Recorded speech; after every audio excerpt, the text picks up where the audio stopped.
بالله من شرور أنفسنا ومن سيئات أعمالنا من يهده الله فلا مضل له ومن يضلل فلا هادي له وأشهد أن لا إله إلا الله وحده لا شريك له وأشهد أن محمدا عبده ورسوله أما بعد فإن خير الحديث كتاب الله وخير الهدي هدي محمد صلى الله عليه وسلم وشر الأمور محدثاتها وكل محدثة بدعة وكل بدعة ضلالة وكل ضلالة في النار. فأعوذ بالله من الشيطان الرجيم. بسم الله الرحمن الرحيم. يا أيها الذين آمنوا اتقوا الله حق تقاته ولا تموتن إلا وأنتم مسلمون. يا أيها الناس اتقوا ربكم الذي خلقكم من نفس واحدة وخلق منها زوجها وبث منهما رجالا كثيرا ونساء واتقوا الله الذي تساءلون به والأرحام إن الله كان عليكم رقيبا. يا أيها الذين آمنوا اتقوا الله وقولوا قولا سديدا يصلح لكم أعمالكم ويغفر لكم ذنوبكم ومن يطع الله ورسوله فقد فاز فوزا عظيما. وقال تعالى في موضع آخر ولا تمدن عينيك إلى ما متعنا به أزواجا منهم زهرة الحياة الدنيا لنفتنهم فيه ورزق ربك خير وأبقى. محترم سامعین کرام، تعریف و توصیف کی تمام قسمیں اللہ تعالیٰ کے لائق و مناسب ہیں. درود و سلام نازل ہو اللہ کے آخری رسول محمد الرسول اللہ صلی اللہ تعالیٰ علیہ وسلم پر. اللہم صلی علی محمد وعلی آل محمد کما صلیت علی ابراہیم وعلی آل ابراہیم انکا حمید مجید. اللہم بارک علی محمد وعلی آل محمد کما بارکت علی ابراہیم وعلی آل ابراہیم انکا حمید مجید. سامعین کرام، گزشتہ خطبہ آپ تمام کے ذہن و دماغ میں ہوگا. موجودہ دور میں انسان کی سب سے بڑی پریشانیوں میں سے ایک پریشانی اسٹریس اور ٹینشن اور ذہنی تناؤ وغیرہ ہے. چونکہ آپ تمام کو گزشتہ خطبہ یاد ہی ہوگا، اس لیے ہم اس سے آگے بڑھنے کی کوشش کریں. میں نے بتایا تھا کہ شروعات میں یہ چیزیں صرف اسٹریس اور ذہنی تناؤ ہوتی ہیں، مگر بعد میں یہ چیزیں انزائٹی اور ڈپریشن اور بڑی بڑی بیماریوں کا سبب بننے لگتی ہیں. ہم نے محسوس کیا تھا کہ آج زندگی گزارنے کی سہولتیں 100 سال پہلے کے مقابلے میں بے تحاشا بڑھ گئی ہیں. پھر بھی جب سہولتیں بالکل نہیں تھیں تو انسان ڈپریشن کا مریض بہت کم ہوتا تھا. جب سہولتیں بہت زیادہ بڑھ گئی ہیں تو انسان مریض زیادہ ہو رہا ہے. آخر اسباب کیا ہیں؟ تو میں نے مرکزی طور پر اس کا جو سبب آپ کے سامنے رکھا تھا وہ یہ تھا کہ ہم حقیقت پسند نہیں رہے، بلکہ ہماری زندگی دکھاوے کی ہو گئی، بناوٹی ہو گئی. ہم تصور میں جینے لگے. حقیقت میں ہم کیا ہیں یہ ہمیں یاد نہیں رہا. ہم کیا بننا چاہتے ہیں اسی تصور میں جو ہم بننا چاہتے ہیں ہم نے ابھی سے خود کو وہ سمجھنا شروع کر دیا اور اسی تصور میں زندگی جینے لگے. لہذا ہماری زندگی میں تمام قسم کے ٹینشن، اسٹریس اور ذہنی تناؤ اور دباؤ کا سب سے بڑا سبب جو ہے یہ دکھاوا، یہ بناوٹی زندگی اور تصوراتی زندگی ہے. ہم حقیقت سے بہت دور ہو گئے ہیں. آسان لفظوں میں یہ کہیں کہ ہماری زندگی اگر حقیقت پسند ہو جائے تو ہم اس سے کافی حد تک بچ سکتے ہیں، مگر صرف ذہنی تناؤ سے بچ جانا کافی نہ ہو.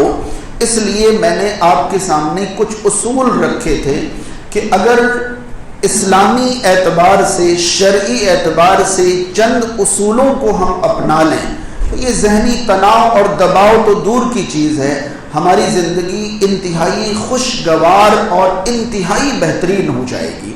تو اگر ہم ذہنی تناؤ سے دور ایک خوشگوار اور بہترین زندگی گزارنا چاہتے ہیں تو ہمیں کیا کرنا ہوگا؟ پہلی چیز میں نے آپ کو بتایا تھا کہ ہمیں اللہ تعالیٰ پر اپنا ایمان مضبوط کرنا ہوگا. ظاہر سی بات ہے ایمان انسان کو پرسکون کرتا ہے. اور ایمان کا آسان معنی یقین ہے. میں نے مثال دی تھی کہ چھوٹے چھوٹے بچے جب انہیں یقین ہوتا ہے کہ میری ساری ضرورتیں پوری کرنے والا کوئی ہے تو انہیں کوئی ٹینشن نہیں ہوتا، اور جیسے ہی ان کی عمر اتنی ہو جاتی ہے کہ اب انہیں لگتا ہے کہ ہماری ضرورتیں بڑھ رہی ہیں اور ہمارے ماں باپ کی حیثیت اتنی ہے نہیں، بس وہ ٹینشن میں آنا شروع ہو جاتے ہیں. جب ان کا یقین کم ہوتا ہے ان کے ذہن میں ٹینشن آنا شروع ہو جاتا ہے. تو اگر ہمارا ایمان، کیونکہ جس ذات پر ایمان رکھنے کی ہم بات کر رہے ہیں اس کے لیے نہ کوئی چیز مشکل ہے نہ کوئی چیز ناممکن. اگر وہ ہمیں کوئی چیز نہیں دے رہا ہے تو اس کی سیدھی وجہ یہ ہے کہ وہ جانتا ہے کہ ہمارے لیے وہ چیز مفید نہیں ہے. کئی بار ہمارے بچے اپنی پسند کی چیزوں کی ضد کرتے ہیں اور ہم انہیں نہیں دلاتے. انہیں وقتی طور پر لگتا ہے کہ ہمارے ماں باپ ہم سے محبت نہیں کرتے، ہماری سنتے نہیں، ہماری مانتے نہیں، لیکن بعد میں پتہ چلتا ہے کہ یہ ماں باپ کی ہمارے اوپر بڑی شفقت تھی، مہربانی تھی کہ نقصان دہ چیزوں سے انہوں نے ہمیں روکا تھا، بچایا تھا. آج کوئی بچہ نقصان دہ چیزوں کی ضد کرنے لگے، ہم کہتے ہیں نہیں بیٹا یہ نقصان دہ ہے، یہ نہیں لینا چاہیے. وقتی طور پر انہیں برا لگتا ہے. اللہ تعالیٰ اگر ہماری کوئی مطلوبہ چیز، مانگی ہوئی چیز ہمیں نہیں دے رہا ہے تو یقیناً اس پر ایمان ہونا چاہیے کہ وہ چیز ہمارے لیے مفید نہیں ہے، اس لیے اللہ تعالیٰ ہمیں نہیں دے رہا ہے. خیر، پہلی چیز اللہ پر ایمان مضبوط ہو، زندگی بڑی خوشگوار ہو جائے گی. دوسری چیز ہمارے اعمال صحیح. یاد رہے اعمال میں ہم کئی درجے کر سکتے ہیں. پہلے تو بنیادی عمل جو ہم پر فرض ہے، اور پھر اسے ہم بڑھا کر تقویٰ تک پہنچائیں. میں نے آپ سے کہا تھا کہ ایمان اور تقویٰ انسان کی زندگی خوشگوار بنانے کے لیے پہلی دو بنیادیں. اب آگے ہم بڑھتے ہیں. ہمارا ایمان مضبوط ہو گیا اور ہمارے اعمال بنیادی حکموں سے لے کر تقویٰ تک پہنچ گئے. اس کے بعد اگلی ذمہ داری جو ہماری ہے، ہم اپنی زندگی خوشگوار بنانا چاہیں تو وہ ذکر الہی ہے. ذکر الہی یعنی اللہ تعالیٰ کی یاد. اللہ تعالیٰ کی یاد. اب اللہ تعالیٰ کی یاد کس طرح ہماری زندگی خوشگوار کرتی ہے؟ اللہ تعالیٰ کی یاد کس طرح ہماری زندگی خوشگوار کرتی ہے؟ اس کے لیے آپ قرآن مجید سورۃ الرعد کی آیت نمبر 28 پڑھیں. آیت نمبر 28 میں آپ پائیں گے اللہ تعالیٰ فرماتا ہے الذین آمنوا وتطمئن قلوبهم بذکر اللہ الا بذکر اللہ تطمئن القلوب. جن لوگوں نے ایمان لایا ہے ان کا دل اللہ کے ذکر سے مطمئن ہوتے. جن لوگوں نے ایمان لایا ہے ان کا دل اللہ کے ذکر سے مطمئن ہوتے ہیں. اور سن لو، دلوں کو اطمینان دینے والی چیز تو اللہ کا ذکر ہی ہے. الا بذکر اللہ تطمئن القلوب. سن لو، اللہ کا ذکر ہی دلوں کو اطمینان دینے والی چیز ہے. اب میں آپ کو ایک مثال سے سمجھاتا ہوں. یاد رہے مثالوں سے بات سمجھنا انتہائی آسان ہو جاتا ہے. میں ایک مثال سے بات سمجھاتا ہوں کہ کیسے اللہ کا ذکر آپ کو سکون دیتا ہے. کبھی آپ نے محسوس کیا ہے اپنے بارے میں، اپنے ساتھی کے بارے میں، پڑوسی کسی کے بارے میں بھی، ایک بچہ 5 6 7 8 سال کی عمر کا اور اسے زور سے چوٹ لگے یا کوئی خطرہ محسوس ہو یا اس کو کوئی ڈر محسوس ہو، تو آپ نے کبھی غور کیا کہ اس کی زبان سے اس خطرہ اور ڈر کے وقت میں پہلا لفظ جو نکلتا ہے وہ کیا نکلتا ہے؟ کبھی غور کیا؟ میں آپ کو بتاؤں، آپ یقین کریں گے، ابا یا اماں نکلتا ہے یا نہیں نکلتا ہے؟ ایک بچہ 5 6 7 8 سال کا بچہ ہے، باہر آنگن میں سڑک پر کہیں کھیل رہا ہو، اس کے پیچھے کتا لگ جائے تو وہ کیا چلاتا ہوا بھاگتا ہے؟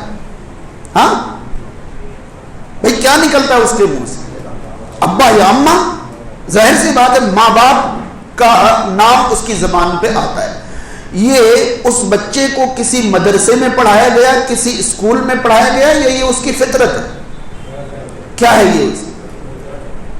جیسی زور سے کوئی گھونسا ابا اماں، یہ کیوں نکلتا ہے؟ کبھی ہم نے غور کیا کہ یہ کس نے سکھایا ایک بچے کو؟ اور یہ بچہ نہیں، بچہ اس لیے میں نے بچے کی مثال کیوں دی ہے؟ کیونکہ اس وقت اس بچے کی نظر میں اس کا سب سے بڑا خیر خواہ یا تو اس کا باپ ہے یا تو اس کی ماں. بات سمجھ رہی؟ تو مصیبت میں انسان کی زبان سے اپنے خالق کا نام ہی کیوں نکلتا ہے؟ بچے کے حساب سے اس کا خالق اس کا باپ ہے، اس کی ماں ہے. جب ایک بچے کو اتنی صلاحیت آ جائے اور ہم اسے سمجھا دیں اور بتا دیں کہ تیرا خالق ماں باپ ذریعہ ہے، اصل میں تیرا خالق اللہ ہے، تب کتنی بڑی مصیبت ہو، کتنا بڑا ٹینشن ہو، کتنا بڑا غم ہو، کتنی بڑی مصیبت ہو، کیا نکلے گا منہ سے؟ اللہ. اور یہ بتائیے کیا اس بچے کو یہ نہیں معلوم کہ خالی باپ کہنے سے کتا راستہ نہیں موڑے گا، وہ تو پیچھے آئے گا؟ ہے بچے کو معلوم یا نہیں؟ ہاں بھائی، راستے میں بچے کے پیچھے کتا لگے، اب وہ ابا ابا کر کے چلا رہا ہے، تو کیا اس کو یہ معلوم ہے کہ ابا کہتے ہی راستہ موڑ لے گا کتا؟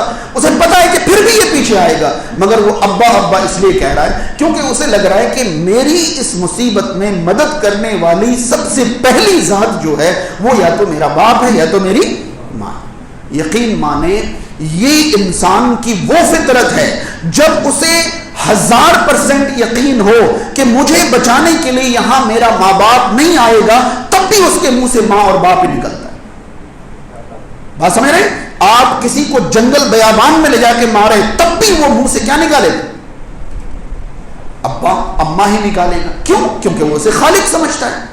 تو یہ قرآن ایسا کیوں کہتا ہے کہ الا بذکر اللہ تطمئن القلوب؟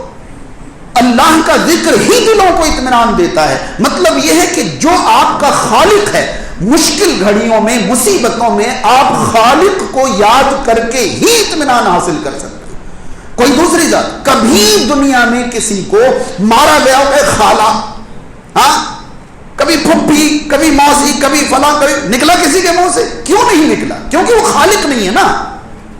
کیونکہ یقین مانے، یہ میں اسلام کی بات نہیں کر رہا ہوں، ایک ناستک بھی ہوگا اور اسے گھونسا مارے تو باپ ہی کہے گا، کیونکہ وہ باپ کو خالق سمجھتا ہے. لیکن باپ تو خالق ہے نہیں. خالق کون ہے؟ اللہ تعالیٰ. الا بذکر اللہ تطمئن القلوب. اب ہم اور آپ کیا کرتے ہیں پتہ ہے؟ جیسی ہمارے اوپر مصیبت آتی ہے سب سے پہلے ہم دور ہوتے ہیں اللہ سے. تو بھلا ہمارا یہ مسئلہ بڑھے گا کیسے نہیں؟ اندازہ لگائیے کہ نبی کریم صلی اللہ علیہ وسلم اپنی زندگی میں ایک بار ایک سفر میں ہیں، سفر میں جنگی سفر میں تھے. جب واپسی فرما رہے ہیں تو جہاں سے جنگ کر کے واپس آ رہے ہیں وہیں سے ایک دشمن گھات میں لگ کر چھپ چھپ کر پیچھا کر رہا تھا. وہ پیچھا کرتے کرتے کرتے ایسی جگہ پہنچا جہاں آپ صلی اللہ علیہ وسلم نے صحابہ کرام کو ڈیرا ڈالنے کا، پڑاؤ ڈالنے کا حکم دیا. صحابہ کرام نے ڈیرا ڈالا اور درختوں کے سائے میں اپنی اپنی جگہ لے لی. ایک درخت پر اپنی تلوار لٹکا کر نبی کریم صلی اللہ علیہ وسلم بھی آرام فرمانے لگے، لیٹ گئے. اب یہ جو گھات لگا کر آتا ہوا دشمن تھا، اسے دکھا کہ سارے کے سارے لوگ تھک کر سوئے ہوئے. نبی کریم صلی اللہ علیہ وسلم ایک جگہ اکیلے ہیں، تلوار بھی الگ ہی پیڑ پر لٹکی ہوئی ہے. یہ گیا. آپ سب نے یہ واقعہ سنا ہوگا مگر اس انداز میں کبھی غور نہیں کیا ہو.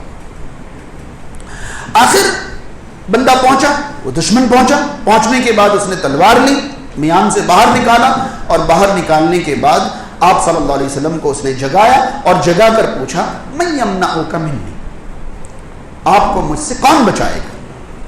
تو آپ سب لوگ جانتے ہیں رسول کریم صلی اللہ علیہ وسلم کی زبان سے کیا نکلا؟ اللہ. یہ ایسے نہیں نکلا تھا، یہ کوئی رینڈم لفظ نہیں تھا، یہ سرسری طور پر نکلنے والا لفظ نہیں تھا. یہ وہ لفظ تھا جس لفظ کو ہم اور آپ ابا اما کہتے ہیں، جو ہماری فطرت میں داخل ہے. رسول کریم صلی اللہ علیہ وسلم نے اصل میں اللہ تعالیٰ کو خالق مان کر، مالک مان کر، ہر چیز کا مالک مان کر اس وقت اللہ کا. ظاہر سی بات ہے جب کوئی شخص اللہ کو اپنی مصیبتوں کے درمیان میں لا دے گا تو اللہ تعالیٰ اسے مصیبت میں کیسے چھوڑ دے گا؟ اللہ تعالیٰ نے اس وقت کیا کیا؟ خود درمیان میں آ گیا، کچھ کیا، صحابہ کرام کو جگہ نہیں، پتہ نہیں اللہ تعالیٰ نے کیا کیا. اس شخص کے ہاتھ سے تلوار چھوٹ کر گر گئی. آپ سوچئے کہ اس شخص نے پوچھا آپ کو کون بچائے گا؟ نبی کریم صلی اللہ علیہ وسلم نے فرمایا مجھے اللہ بچائے گا. پھر اس کے ہاتھ سے تلوار چھوٹ کر گر گئی. یہ سب چیزیں تو بہت بعد کی ہیں. پہلے یہ بتائیے کہ وہ شخص آیا تو رسول اللہ صلی اللہ علیہ وسلم کو نقصان پہنچانے کے لیے تھا نا, مگر تلوار ہاتھ میں لے کر درمیان سے نکال کر اس کو ذہن میں یہ بات کس نے ڈالی کہ پہلے جگاؤ اور جگا کر پوچھو کہ تجھے کون بچائے گا؟ یہ بات کس نے ڈالی؟ بھائی نقصان پہنچانے کے لیے جگانا ضروری تھا؟ نہیں, تو اللہ تعالیٰ تو پہلے ہی بچا چکا تھا. جیسے ہی اس شخص نے آپ صلی اللہ علیہ وسلم کو جگایا, نقصان پہنچانے کے لیے تو سوئے ہوئے انسان کو بھی نقصان پہنچا سکتا تھا, نہیں پہلے جگایا, جگا کر پوچھتا ہے من یمنعک کا منی. تو اللہ تعالیٰ نے اس کے ذہن میں ڈالا نا کہ بھئی تم جگاؤ, جگا کے پوچھو وغیرہ وغیرہ. اندازہ لگائیے, الا بذکر اللہ تطمئن القلوب, یہ آپ کو اطمینان جب ہی دے گا جب اللہ پر آپ کا اس درجے کا ایمان ہو جس درجے کا یقین ایک چھوٹا بچہ کن پر رکھتا ہے؟ اپنے ماں باپ پر. اس درجے کا, بلکہ اس سے اعلیٰ ایمان اگر اللہ پر ہو جائے تو یہ ذکر الہی آپ کی زندگی کو خوشگوار بنا دیں گے. اب ذکر الہی کو ہم 3 حصوں میں تقسیم کریں گے. کتنی؟ ذکر الہی کو ہم 3 حصوں میں, اللہ کی یاد, ایک تو دل میں اللہ کی یاد, ٹھیک, ایک زبان پر اللہ کی یاد, اور پھر زبان پر اللہ کی یاد کو ہم آگے بڑھے. قرآن مجید سورہ آل عمران کی آیت نمبر 191 پڑھیں. اللہ تعالیٰ فرماتا ہے الذین یذکرون اللہ قیاما وقعودا وعلی جنوبہم ویتفکرون فی خلق السماوات والارض ربنا ما خلقت هذا باطلا سبحانک فقنا عذاب النار. اللہ کے نیک بندے وہ ہیں جو کھڑے کھڑے, بیٹھے بیٹھے, لیٹے لیٹے اللہ کا ذکر کرتے ہیں. اب یہ کھڑے کھڑے اللہ کا ذکر کیا ہے؟ عام طور پر مفسرین نے اسے نماز قرار دیا ہے. عام طور پر مفسرین نے کھڑے کھڑے ذکر کو نماز قرار دیا ہے کہ انسان نماز قائم کرے, یہ کھڑے کھڑے اللہ کا ذکر ہے. بیٹھے بیٹھے اللہ کا ذکر کیا ہے؟ ظاہر سی بات ہے, اس میں دعائیں ہیں, اذکار ہیں, وظیفے ہیں اور ورد ہیں. یہ ساری چیزیں بیٹھے بیٹھے ذکر میں, تلاوت قرآن ہے, تسبیح و تحلیل ہے, یہ سب بیٹھے بیٹھے ذکر میں آتے ہیں. لیٹے لیٹے ذکر کیا ہے؟ جیسے ہی انسان اپنی مشغولیت سے باہر آ کر لیٹے تو وہ اللہ تعالی کی قدرت اور اللہ تعالی کی تخلیقات اور طاقتوں کے بارے میں غور و فکر کرے, سوچے. اب ہوگا کیا کہ یہ کھڑے کھڑے جو وہ ذکر کر رہا ہے یہ اس کی ڈیوٹی ہے. اب یہ بیٹھے بیٹھے جو وہ ذکر کر رہا ہے اس سے وہ اللہ کے قریب آئے گا, اور جب وہ لیٹے لیٹے اللہ کی طاقت و قدرت کے بارے میں سوچے گا تو وہ اللہ کا نافرمان ہو ہی نہیں سکتا. آپ اس آیت پر غور کریں, میں ایک بات محسوس کراؤں. اللہ تعالیٰ نے فرمایا کہ الذین یذکرون اللہ قیاما وقعودا وعلی جنوبہم, اللہ کے نیک بندے کھڑے کھڑے, بیٹھے بیٹھے اور اپنے پہلوؤں پر لیٹے لیٹے اللہ کا ذکر کرتے ہیں. اب یہ لیٹے لیٹے ذکر کرتے ہیں کہ فوراً بعد اللہ تعالیٰ نے کیا فرمایا؟ وَيَتَفَكَّرُونَ فِي خَلْقِ السَّمَاوَاتِ وَالْأَرْضِ, آسمانوں اور زمین کی خلقت پر غور کرتے ہیں. اب ایک بندہ لیٹے لیٹے آسمان و زمین کی خلقت پر غور کر رہا ہے. اس کے بعد اللہ تعالیٰ فرماتا ہے ربنا ما خلقت هذا باطلا. غور و فکر کا نتیجہ یہ نکلتا ہے کہ اخیر میں وہ کہتا ہے کہ اے اللہ تو نے ان سب کو بیکار نہیں بنایا ہے, یہ ساری چیزیں تو نے کسی نہ کسی مقصد کے لیے تو بنائی ہیں. یاد رہے اگر اس جملے پر خطاب کیا جائے ربنا ما خلقت هذا باطلا, یقین مانے کئی سال خطاب ہو سکتے ہیں مگر اس جملے کا حق ادا نہیں ہو سکتا. ایک جملے میں کہوں تو انسان میرے اور آپ کی طرح ایک عام آدمی ہو یا البرٹ آئنسٹین کی طرح دنیا کے بارے میں ریسرچ اور تحقیق کرنے والا ہو, قیامت تک آئنسٹین جیسا انسان بھی کائنات کی تہ تک نہیں پہنچ سکتا. اب یہ بات سمجھ میں؟ مگر آپ کو غور و فکر کرنی ہے. یقین مانے آپ کو کائنات کی تخلیق پر غور و فکر کرنی ہے. اس غور و فکر سے آپ کیا کیا نتیجے نکال لیں یہ تو آپ کے اوپر ہے، لیکن کم سے کم نتیجہ آپ کا یہ نکلنا چاہیے کہ اللہ کی قدرت کا سکہ آپ کے دماغ میں بیٹھ جانا چاہیے. پھر آپ یہ کہیں گے، آپ کو پتا ہے آج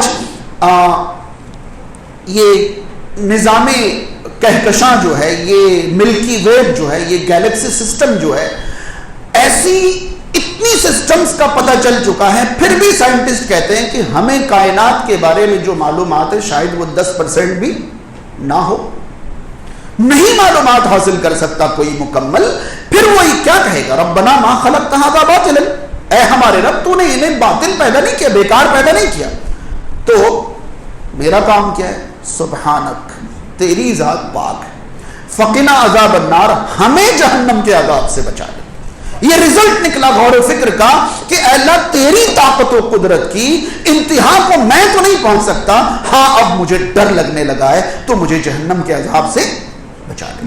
تو یہ ذکر الہی انسانی زندگی کو خوشگوار بنائیں گی. انسان کو کھڑے کھڑے بھی اللہ کا ذکر کرنا ہے، بیٹھے بیٹھے بھی اللہ کا ذکر کرنا ہے، اور لیٹے لیٹے بھی ذکر کرنا ہے. اب کھڑے کھڑے تو ہم نے نمازیں قائم کر لی، اب بیٹھے بیٹھے ہمیں کیا کرنا ہے. میں نے بتایا کہ بیٹھے بیٹھے جو اذکار ہیں ان کو ہم تفصیل سے سمجھیں. سب سے پہلے اذکار کو 3 حصوں میں شریعت نے تقسیم کیا ہے. پہلی قسم اذکار کی فرض نمازوں کے بعد کے اذکار ہیں، دوسری قسم اذکار کی صبح و شام کے اذکار ہیں، اور تیسری قسم اذکار کی رات کو سونے سے پہلے کے اذکار ہیں.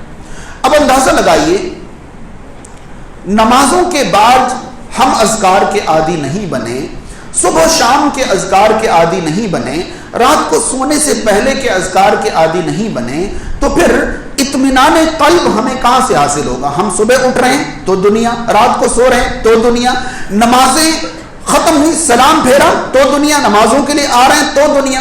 بھلا کہاں سے ذہنی سکون حاصل ہوگا؟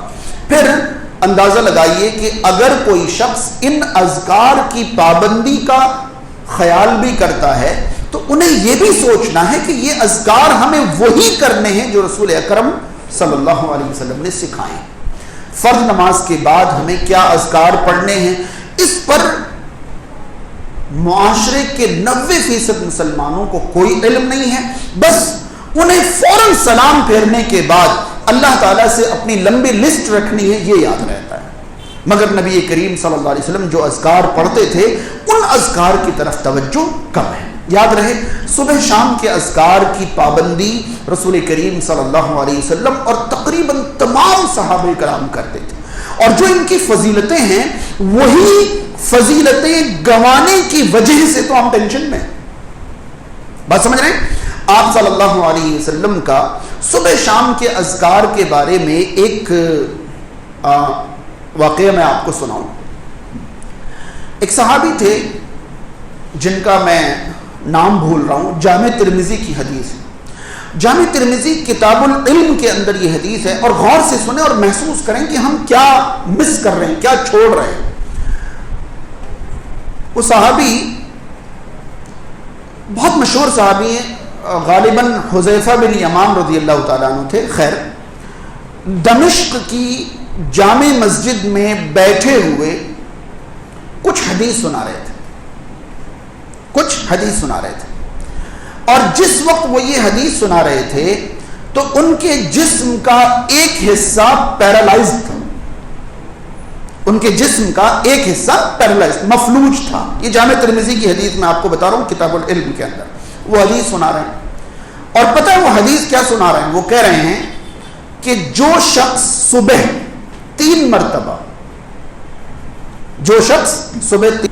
تو اسے دن بھر کوئی بھی نقصان نہیں پہنچے گا، اور جو شام کو 3 بار یہ پڑھ لے اسے رات بھر کوئی نقصان نہیں پہنچے گا.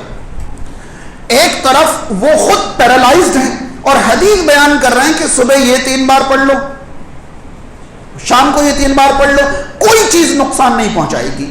تو سارے کے سارے سامعین انہی کو غور سے دیکھ رہے ہیں، یہ بتا کیا رہے ہو اور تمہاری حالت کیا ہے؟ تو انہوں نے حدیث بیان کر دی. بیان کرنے کے بعد کہا کہ تم لوگ تعجب سے مجھے گھورو مت، میں سمجھ رہا ہوں کہ تمہیں کیا لگ رہا ہے.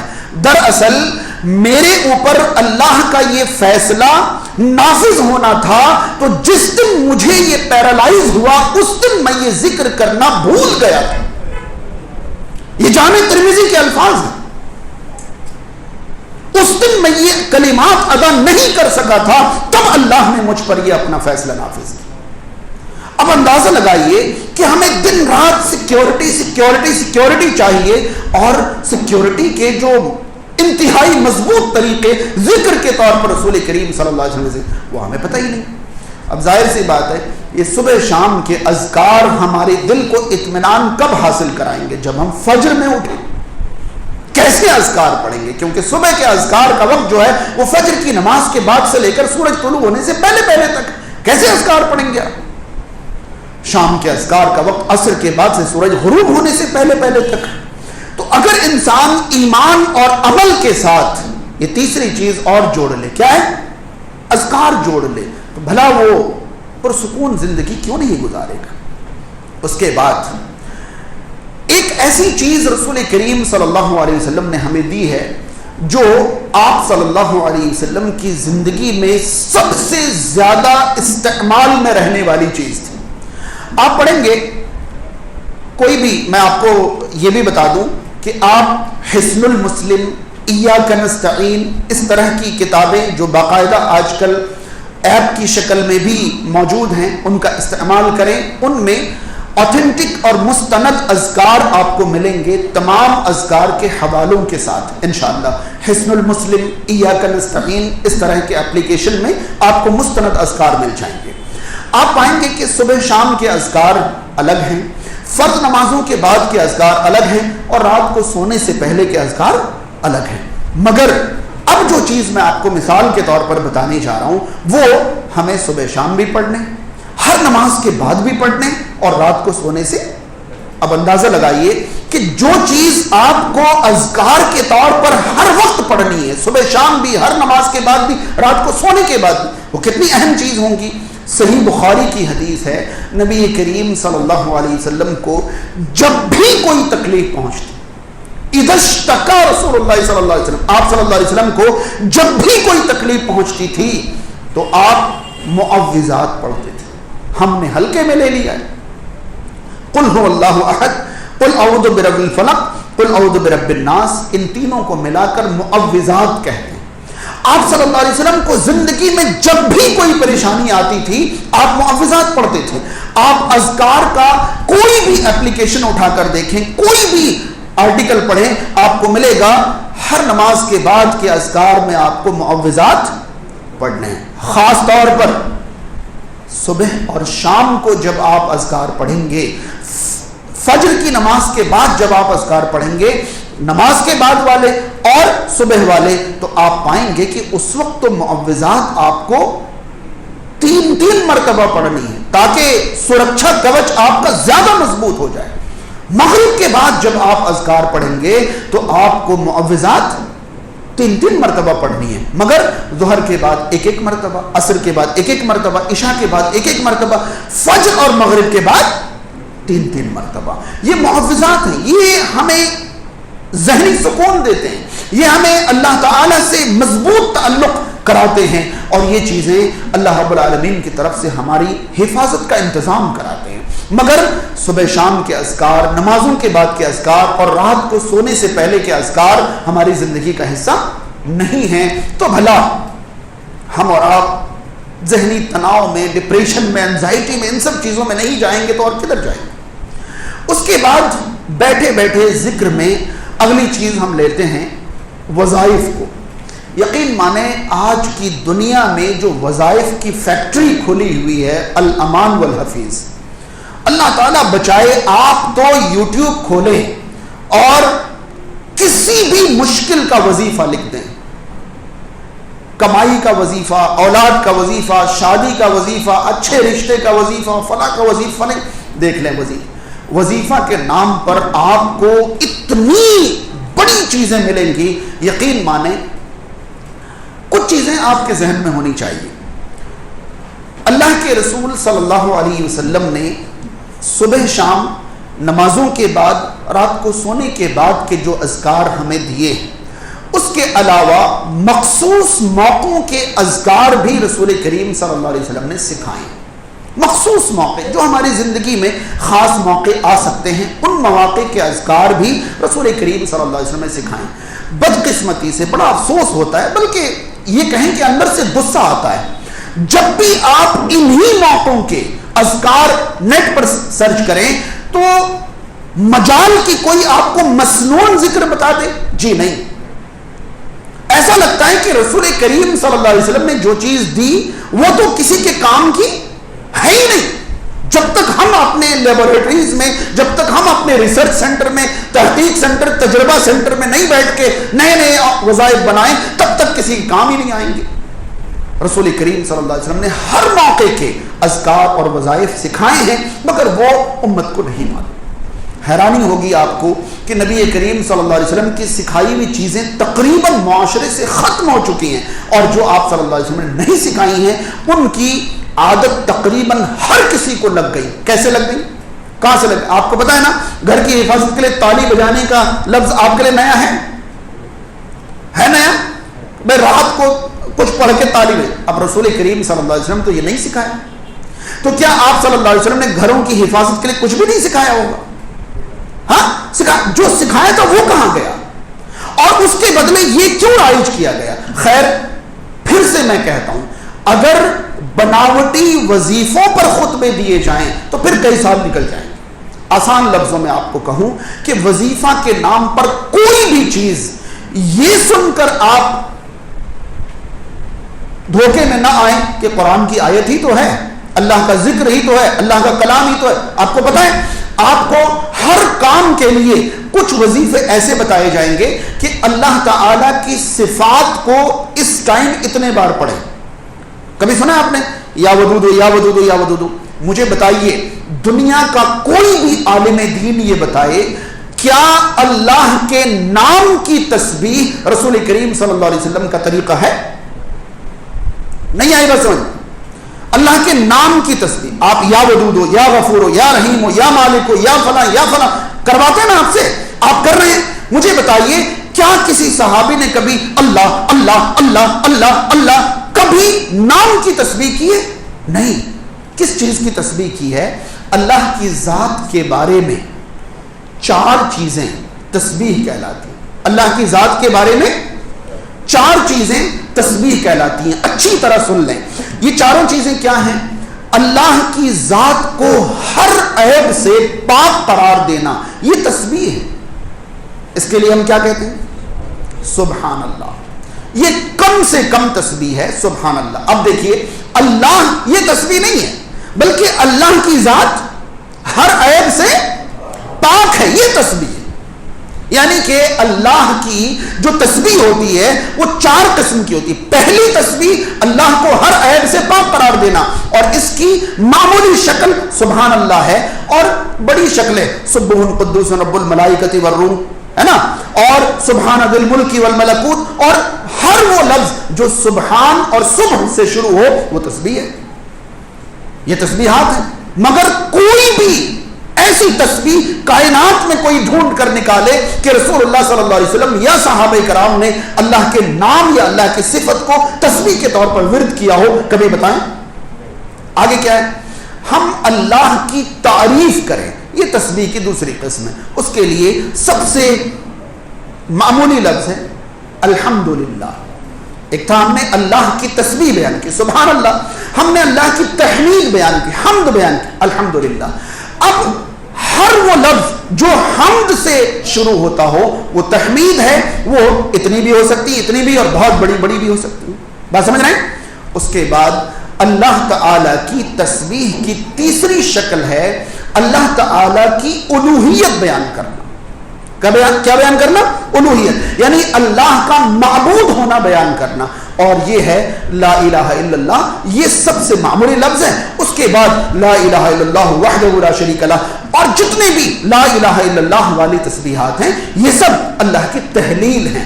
ہم لوگ شرعی بھاشا میں انہیں کہتے ہیں تسبیح، تحمید، تحلیل، اور آخری لفظ رہ گیا تکبیر. تسبیح کی چوتھی شکل ہے اللہ کی بڑائی بیان کرنا، جس کا سب سے معمولی جملہ ہے اللہ اکبر. اس کے بعد اللہ اکبر یعنی ہر وہ جملہ جس میں اللہ کی کبریائی بیان کی گئی ہو وہ تکبیر ہے، چاہے وہ کسی بھی شکل میں ہو. مگر یا ودود ہو، یا رحیم ہو، یا غفور ہو، یا فلاں فلاں، یہ رسول کریم صلی اللہ علیہ وسلم کا طریقہ نہیں ہے. کوئی ایک مثال پوری حدیث کے ذخیرے میں سے کوئی ڈھونڈ کر لائیں کہ اللہ کے نام کو وظیفہ کے طور پر کبھی رسول کریم صلی اللہ علیہ وسلم نے پڑھا ہو یا صحابہ کرام کو دیا ہو. آج سب سے زیادہ یہی پڑھوایا جاتا ہے. ہاں، آپ کے رزق میں تنگی ہے، یا رزاقو یا رزاقو کریں. آپ کی شادی نہیں ہو رہی ہے، یا ودودو یا ودودو کریں. بس صفت میں دیکھ لیا کہ کون سا اس کے معنی کے مطابق ہے، لگا دیا اسی کام پر. تو آپ کو اذکار وہ کرنے ہیں ذہنی سکون کے لیے یا ضرورتیں پوری ہونے کے لیے جو رسول کریم صلی اللہ علیہ وسلم کے سکھائے ہیں. اس کے بعد یہ زبان سے بول کر ہم بیٹھے بیٹھے جو اذکار کرتے ہیں اس کی ایک قسم دعا ہے. اس کی ایک قسم دعا ہے. جب ہم اللہ سے دعائیں کریں تو بہت ساری چیزوں کا ہمیں خیال رکھنا ہوتا ہے. ایسا نہیں کہ ہم دعا کرتے رہیں اور ہم پریشان رہیں اور ہم دعا سے ہی بدگمان ہو جائیں.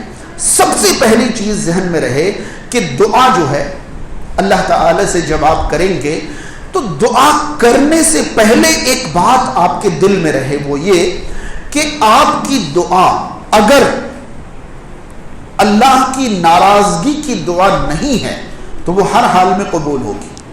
اللہ کی ناراضگی کی دعا مطلب کوئی شخص یہ کہے کہ اللہ میں بینک لوٹنے جا رہا ہوں ذرا مجھے کامیاب کرنا، تو یہ دعا آپ کی قبول نہیں ہوگی. کوئی کہے کہ اللہ میں ایگزام دینے جا رہا ہوں، بہت ساری چیٹنگ کے پیپر جیب میں رکھے ہوئے مجھے مت پکڑوانا، یہ دعا آپ کی قبول نہیں ہوگی. یہ اللہ کی ناراضگی کی دعائیں. یعنی آپ کی دعا میں اگر کوئی گناہ کا مطالبہ شامل نہیں ہے، اگر آپ اللہ سے کوئی گناہ میں مدد نہیں مانگ رہے ہیں، ٹھیک ہے، تو آپ کی دعا یقیناً قبول ہوگی. یہ یقین آپ کے دل میں ہونا چاہیے. مگر دعا کے قبول ہونے کی 3 قسمیں ہیں.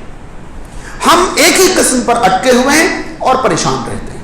بات سمجھ رہے ہیں؟ دعا کے قبول ہونے کی پہلی قسم ہے مسند احمد کی حدیث کے مطابق آپ صلی اللہ علیہ وسلم نے فرمایا کہ جب بھی کوئی بندہ اللہ سے دعا کرتا ہے اور اس دعا میں کوئی گناہ نہیں مانگتا یا رشتے توڑنے والی کوئی بات نہیں کرتا تو اللہ تعالیٰ اس کی دعا 3 میں سے ایک قسم سے ضرور قبول کرتا ہے.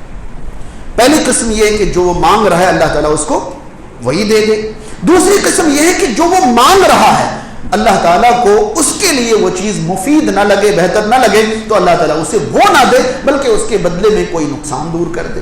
اور تیسری یہ کہ اللہ تعالیٰ اسے وہ چیز بھی نہ دے، کسی نقصان سے بھی نہ بچائے، بلکہ اس کی دعا کو آخرت میں بدلہ دینے کے لیے جمع کر دے کہ اس کی دعاؤں کو نیکی کے طور پر اسٹور کر دو، جب یہ آخرت میں آئے گا تب اس کا بدلہ دے. ہمارے لیے کیا ہے؟ ہم نے کوئی چیز مانگی، ارے 10 دن سے ایک چیز کی دعا مانگ رہا ہوں اللہ تعالیٰ سنتا ہی نہیں. 10 دن سے، جبکہ 80 سال تو ابراہیم علیہ السلام نے بعض مفسرین کے مطابق اولاد کی دعا مانگی تھی، تب اللہ نے انہیں اولاد دی تھی. یہاں 10 دن میں لوگ پریشان ہیں. اللہ تعالیٰ سے آپ دعائیں مانگیں تاکہ آپ کا دل اللہ سے جڑا رہے اور آپ ذہنی طور پر یہ سوچیں کہ سب کچھ دینے والا اللہ تعالیٰ ہے. ہم اللہ سے مانگ رہے ہیں، جس دن اللہ کو میرے لیے یہ چیز بہتر لگے گی اس دن اللہ دے گا، اور اگر میرے لیے یہ چیز اچھی نہیں ہے تو اللہ تعالیٰ مجھے کبھی نہیں دے گا. لیکن جو میں دعا کر رہا ہوں یہ تو بیکار نہیں جائے گا. اس دعا کے بدلے وہ چیز نہ ملے جو میں مانگ رہا ہوں، مگر نقصانات جو ٹل رہے ہیں وہ کون دیکھے گا؟ ہمیں یہ تو دکھائی نہیں دے رہا ہے کہ کون کون سے نقصان ہماری زندگی میں آنے والے تھے جو ٹل گئے. ہم دعا ہی چھوڑ دیتے ہیں، ہم اللہ سے دعا ہی کرنا بند کر دیتے ہیں یہ سوچ کر کہ جو میں مانگ رہا ہوں تو مجھے مل نہیں رہی. آپ اللہ سے دعا کرتے رہیں. اس کے لیے پہلی چیز یہ ضروری ہے کہ آپ کے ذہن میں یہ تصور رہے کہ میری دعا قبول ہوگی ان 3 میں سے کسی بھی طرح. یا تو مجھے وہ چیز ملے گی، یا تو اس کے بدلے نقصان ٹلے گا، یا میری دعا کا اجر مجھے آخرت میں ملے گا. میری دعا بیکار نہیں جائے گی. پھر دعا کی جو شرائط ہیں ان کے بارے میں آپ کے ذہن میں ضرور رہنا چاہیے. آپ اللہ کے لیے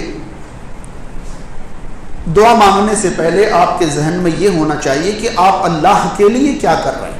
آپ کو پتا ہے اتنے بچے بھی جب کسی سے کچھ مانگتے ہیں نا تو مانگنے سے پہلے اپنے کرتب دکھا کر ان کو خوش کرتے ہیں, ہے یا نہیں؟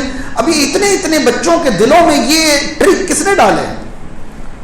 چھوٹے چھوٹے بچے چاچو سے, خالو سے, ماموں سے کچھ مانگیں گے تو پہلے اس کے جا کے لپٹیں گے, چپٹیں گے, کرتب دکھائیں گے. وہ کہتے ہیں بیٹا کیا چاہیے بتا. وہ سمجھ جاتے ہیں کہ یہ سارے کرتب کا مقصد کیا ہے.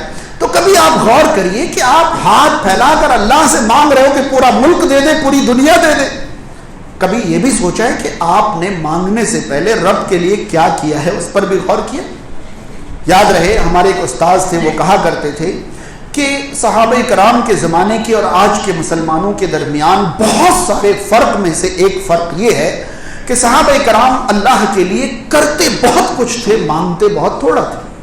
اور ہمارے زمانے کے لوگ کرتے بہت کم ہیں اور مانگتے بہت زیادہ. اندازہ لگائیے, آپ صبح سے شام تک کسی کے یہاں مزدوری کر کے اور یہ کہو کہ کوٹھی خاص باغ میرے نام کر دیجیے, تو کیسا لگے گا بولتے ہوئے, ان کو سنتے ہوئے کیسا لگے گا؟ اندازہ لگائیے کہ آپ اللہ سے جو مانگ رہے ہیں اس کے برابر آپ نے کچھ کر بھی لیا ہے یا نہیں. تو یقین مانیں دعا سے پہلے آپ کو یہ ضرور سوچنا چاہیے آپ اللہ کی کتنے فرما بردار ہیں, کیونکہ آپ دنیا میں کسی شخص سے کچھ مانگنے پر مجبور ہو جائیں اور اس سے سالوں سال سے آپ کا تعلق نہ ہو تو آپ اس سے مانگتے ہوئے کیا محسوس کرتے ہیں؟ کس منہ سے جاؤں مانگنے؟ سالوں سے تو میں نے دعا سلام نہیں کیا, ایک بات نہیں کی, آج اس کا محتاج بن گیا میں, کیسے میں منہ کھولوں, کیسے مانگوں؟ اللہ سے آپ کا تعلق نہیں, ہر جگہ آپ رب کی نافرمانی اور ہاتھ اللہ یہ دے دے, اللہ وہ دے دے. بھائی کیا ہے, اللہ کو آپ آرڈر کر رہے ہیں؟ کیا کیا ہے اللہ تعالیٰ کے لیے ضرور؟ تو بلا ذہن و دماغ میں ٹینشن نہیں تو اور کیا رہے گا. ہم اللہ کے لیے کچھ کرتے نہیں, بس مانگتے چلے جاتے ہیں, جب ہمیں ملتا نہیں ہے تو ہم قصوروار ٹھہرا دیتے ہیں, اس کا تو کچھ نہیں ہونے والا, وہ تو خالق و مالک ہے. ہم ڈپریشن میں چلے جاتے ہیں. یاد رہے اللہ تعالیٰ سے ذکر الہی والا تعلق ہمیں ڈپریشن سے بچائے گا. یہ خطبہ ابھی مکمل نہیں ہوا ہے, اس پر انشاءاللہ اور بھی بہت ساری چیزیں جب اگلا خطبہ ہوگا تو جوڑی جائیں گی. ابھی تک ہم نے یہ سنا کہ حقیقت پسند بن جائیں, آپ کی زندگی پرسکون ہو جائے گی اور بہترین زندگی گزارنے کے لیے اللہ پر مضبوط ایمان, اعمال بہترین کریں اور اللہ کی یاد کو اپنی زندگی کا سبق بنائیں. انشاءاللہ زندگی انتہائی پرسکون اور خوشگوار گزرے گی. اللہ کی یاد میں کھڑے کھڑے, بیٹھے بیٹھے, لیٹے لیٹے اللہ کی یاد, اور پھر یہ جو چیزیں آپ نے سنی ان سب چیزوں کا خیال رکھیں. اذکار وغیرہ, اوراد وغیرہ, وظائف وغیرہ کی اس طرح پابندی کریں جس طرح رسول کریم صلی اللہ علیہ وسلم نے تعلیم دی ہے. اللہ تعالیٰ ہم تمام کو کہیں بھی ان باتوں پر عمل کی توفیق عطا فرمائے. سماج اور معاشرے میں جو لوگ ذہنی پریشانی اور ذہنی دباؤ میں مبتلا ہیں, اللہ تعالیٰ انہیں مکمل سکون عطا فرمائے, مکمل شفا عطا فرمائے. اللہ تعالیٰ انہیں صحت اور تندرستی عطا فرمائے. اللہ تعالیٰ دنیا کے تمام مسلمانوں کی زندگی کو پرسکون کر دے. سماج اور معاشرے میں جو لوگ زندہ ہیں اللہ تعالیٰ انہیں اللہ کی مرضی کی زندگی کی توفیق عطا کرے.